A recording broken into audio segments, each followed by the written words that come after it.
තරිඳු විජේසිංහ දැඩි ලෙස දියවැඩියා රෝගයෙන් පෙළුණු අයෙක්. ඉතින් මොහු මිය යද්දී වයස අවුරුදු 27යි. තුෂානිද සිල්වා කැලණි ගඟේ ගිලී මිය ගියේ අවුරුදු 27 දී. ඉන්දික ගිනිගේ ඖෂධ අධිමාත්‍රාවක් ලබා ගැනීම හේතුවෙන් මිය ගියේ අවුරුදු 37 දී. සරත් නාමල්ගහ මිය ගියේ හෘදයාබාධයක් හේතුවෙන් අවුරුදු 60 දී. සරත් චන්ද්‍රසිරි මිය ගියේ දැඩි ලෙස රෝගාතුරව සිටීමෙන් අවුරුදු 57 දී. ජැක්සන් ඇන්තනි මිය ගියේ දරුණු රියන්තුරකට පසු රෝහල් ගත වී ප්‍රතිකාර ලබමින් සිටින අතරතුරයි. එවෙදි ඔහුට වයස අවුරුදු 65යි. දර්ශන ධර්මරාජ් මිය ගියේ හෘදයාබාධයක් හේතුවෙන් අවුරුදු 41 දී. කවිෂා ආයේෂානි මිය ගියේ දරුණු රියන්තුරක් හේතුවෙන් අවුරුදු 25 දී. විශාඛා සිරිවර්ධන මිය ගියේ පිළිකා රෝගයේ වැළඳීම හේතුවෙන් අවුරුදු 65 දී. සැම්සන් ඩයස් මිය ගියේ හෘදයාබාධයක් හේතුවෙන් අවුරුදු 63 දී. සුමින්ද සිරිසේන මිය ගියේ කලක් රෝගාතුරව හිදියදී අවුරුදු 75 දී. වසන්ත විට්ටච්චි මිය ගියේ රෝගාතුරව හිදියදී අවුරුදු 65 දී. ජයලත් මනෝරත්න මිය ගියේ පිළිකා රෝගයේ වැළඳීම හේතුවෙන් අවුරුදු 70 දී. දශුන් නිශාන්ත සිල්වා මිය ගියේ සියදිවි නසාගෙන අවුරුදු 29 දී.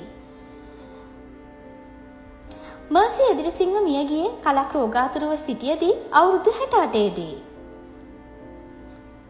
ලයනල් වික්‍රම මිය ගියේ හෘදයාබාධයක් හේතුවෙන් අවුරුදු 77 දී. චිත්‍රා වාකිෂ්ඨ මිය ගියේ රෝගාතුරව සිටියදී අවුරුදු 81 දී. අකුෂ්ලා සෙල්ලයියා මිය ගියේ අවුරුදු 67 දී.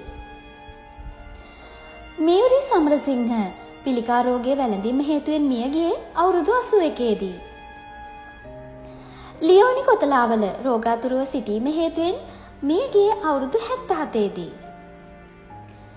රුක්මනී දේවී දරුණු රියානතුරක් හේතුවෙන් මිය ගියේ අවුරුදු 55 දී. අනුෂා සොනාලි කලක් රෝගාතුරව හිඳ මිය ගියේ අවුරුදු 47 දී. ලීනාද සිල්වා ඇය මිය ගියේ අවුරුදු 87 දී. කුමාරි පෙරේරා රෝගාතුරව සිටියදී මිය ගියේ අවුරුදු 69 දී. සන්ධ්‍යා කුමාරි ඇය මිය ගියේ අවුරුදු 49 දී. සුමනා අමරසිංහ රෝගාතුරව ප්‍රතිකාර ලබමින් සිටියදී මිය ගියේ අවුරුදු 74 දී. හයිසිනිත් විජේරත්න දරුණු රියන්තුරක් හේතුවෙන් මිය ගියේ අවුරුදු 74 දී.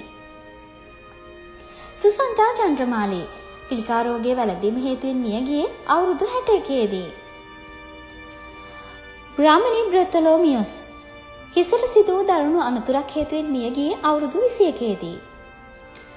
W ජයසිරි ඔහු මිය ගියේ අවුරුදු 77 දී. රෝයි ද සිල්වා මොහු මිය ගියේ අවුරුදු 80 දී. ගාමිණී හෙට්ටිආරච්චි ප්‍රතිකාර ලැබමින් සිටියදී මිය ගියේ අවුරුදු 68 දී. උපාලි කීර්තිසේන මොහු අතුරුදහන් වුණේ 2016 වර්ෂයේදී. ඒ වෙද්දී ඔහුට වයස අවුරුදු 51යි. රෙක්ස් කොඩිප්පිලි මොහු මිය ගියේ අවුරුදු 85 දී. විජේ නන්දසිරි හෘදයාබාධයක් හේතුවෙන් මිය ගියේ අවුරුදු 72 දී. ඇන්ටන් ජූඩ් හෘදයාබාධයක් හේතුවෙන් මිය ගියේ අවුරුදු 51 දී. විජය කුමාරතුංග ප්‍රතිවාදියෙක්ගේ වෙඩිපහරට ලක්ව මිය ගියේ අවුරුදු 42 දී. ඩම්පි පොන්සේකා අපරාධකරුවන් විසින් ඝාතනය කර ගියේ අවුරුදු 47 දී. ගාමිණී ෆොන්සේකා මොහු මිය ගියේ අවුරුදු 68 දී. ප්‍රෙඩි සිල්වා කලක් රෝගාතුරව හිඳ මිය ගියේ අවුරුදු 63 දී. ජෝ අබේ වික්‍රම මොහු මිය ගියේ අවුරුදු 84 දී. සුරේනි සෙනරත් පිළිකා රෝගයේ වැළඳීම හේතුවෙන් මිය ගියේ අවුරුදු 61 දී. සම්පත් එන්නකෝන් පිළිකා රෝගයේ වැළඳීම හේතුවෙන් මිය ගියේ අවුරුදු 62දී. ජයලා රෝහණ හෘදයාබාධයක් හේතුවෙන් මිය ගියේ අවුරුදු 56දී. සුනිල් හෙට්ටිආරච්චි කලක් රෝගාතුරව හිඳ මිය ගියේ අවුරුදු 78දී. ශාන්ති ලේකා කලක් රෝගාතුරව හිඳ මිය ගියේ අවුරුදු 79දී. ගාමිණී හෙට්ටිආරච්චි කලක් රෝගාතුරව හිඳ මිය ගියේ අවුරුදු 68දී. සෝමලතා සුබසිංහ කලක් රෝගාතුරව හිඳ මිය ගියේ අවුරුදු 78දී. මානෙල් ජයසේන හෘදයාබාධයක් හේතුවෙන් මිය ගියේ අවුරුදු 65දී. අනුලා බුලසිංහල ඇය මිය ගියේ අවුරුදු 73දී. ටෝනි රණසිංහ මොහු මිය ගියේ අවුරුදු 77දී. රත්නාවලී කැකුණුවල මෑ මිය ගියේ අවුරුදු 87දී. ග්‍රැන්ඩි රොඩ්රිගෝ දරුණු රියානතුරක් හේතුවෙන් මිය ගියේ අවුරුදු 40දී. සුසිලා කූරගම රෝගාතුරව කලක් හිඳ මිය ගියේ අවුරුදු 72දී. දයා අල්විස් අනතුරකින් පසු ප්‍රතිකාර ලැබමින් සිටියදී මිය ගියේ අවුරුදු 72දී. ලිලියන් එදිරිසිංහ මෑ මිය ගියේ අවුරුදු 71දී.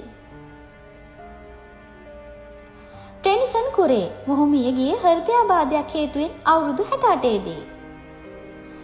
දෙනවක හාමිනේ මෑ මිය ගියේ අවුරුදු 96දී.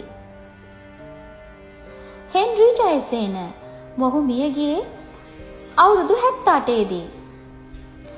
ටෙලිෂියා ගුණවර්ධන මෑ මිය ගියේ අවුරුදු 64දී. විමල් කුමාරද කොස්තා රෝගාතුරව කලක් හිඳ මිය ගියේ අවුරුදු 68දී. රොබින් ප්‍රනාන්දු ස්නායු ආබාධයක් හේතුවෙන් කලක් රෝගාතුරව හිඳ මිය ගියේ අවුරුදු 85දී. එඩි ජයමාන්න හෘදයාබාධයක් හේතුවෙන් මිය ගියේ අවුරුදු 66දී. රොනි ලීච් හෘදයාබාධයක් හේතුවෙන් මිය ගියේ අවුරුදු 64දී. දමිතා සලුවඩන දීවැඩියා රෝගය වගේම වකුගඩු අකර්මණ්‍ය වීම රෝගය හේතුවෙන් මිය ගියේ අවුරුදු 67දී. දයා තින්නකෝන් පිළිකා රෝගය හේතුවෙන් මිය ගියේ අවුරුදු 78දී. ශ්‍රීලන් අබේකෝන් කලක් රෝගාතුරව හිඳ මිය ගියේ අවුරුදු 67දී. චන්ද්‍රසිරි කොඩතුවක්කු සොසනහා හෘදයාබාධ හේතුවෙන් මිය ගියේ අවුරුදු 67දී. කුමාර රණේපුර දරුණු රියානතුරකින් පසු කලක් එක්තැන්ව ප්‍රතිකාර ලැබමින් සිටියදී මිය ගියේ අවුරුදු 59දී. ප්‍රේමදාස විතානගේ පිළිකා රෝගය වැළඳීම හේතුවෙන් මිය ගියේ අවුරුදු 63දී. රම්‍යා වනිකසේකර ප්‍රතිකාර ලැබමින් සිටියදී මිය ගියේ අවුරුදු 73දී. ආර් පෙරේරා මොහු මිය ගියේ අවුරුදු 83දී. මාටින් ගුණදාස අසනීප තත්ත්වයක් හේතුවෙන් මිය ගියේ අවුරුදු 79දී. ලාල් සේනාදීර හෘදයාබාධයක් හේතුවෙන් මිය ගියේ අවුරුදු 49දී. ජයතිලක හේරත් අසනීප තත්ත්වයක් හේතුවෙන් මිය ගියේ අවුරුදු 71දී. චන්ද්‍රා කළුආරච්චි රෝගාතුරව හිඳ මිය ගියේ අවුරුදු 76දී. රාජා සුමනපාල මොහු මිය ගියේ අවුරුදු 70දී. සැමුවෙල් රොඩ්රිගෝ මොහු මිය ගියේ අවුරුදු 80දී. ඇනස්ලි ඩයස් මොහු මිය ගියේ අවුරුදු 82දී. සැන්ඩෝ හැරිස් හෘදයාබාධයක් හේතුවෙන් මිය ගියේ අවුරුදු 68දී. බර්ටි ගුණතිලක කලක් රෝගාතුරව හිඳ මිය ගියේ අවුරුදු 87දී.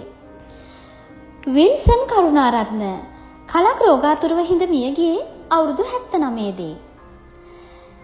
සිරිල් ධර්මවර්ධන පිළිකා රෝගය හේතුවෙන් මිය ගියේ අවුරුදු 67දී. සුනිල් ප්‍රේමකුමාර රෝගාතුරව ප්‍රතිකාර ලැබමින් සිටියදී මිය ගියේ අවුරුදු 62දී. අමරසිරි කලන්සූරිය මොහු මිය ගියේ අවුරුදු 82දී. නිහාල්ද සිල්වා හදිසි නීතිය පනවා ඇති අවස්ථාවක අනුනතකා රියදාවනය කිරීම හේතුවෙන් පොලිස් නිලධාරියෙකුගේ වෙඩිපහරකට ලක්ව මිය ගියේ අවුරුදු 35දී. මානෙල් චන්ද්‍රලතා පිළිකා රෝගය වැළඳීම හේතුවෙන් මිය ගියේ අවුරුදු 65දී. රෙබෙකා නිර්මලී පිළිකා රෝගය වැළඳීම හේතුවෙන් මිය ගියේ අවුරුදු 49දී.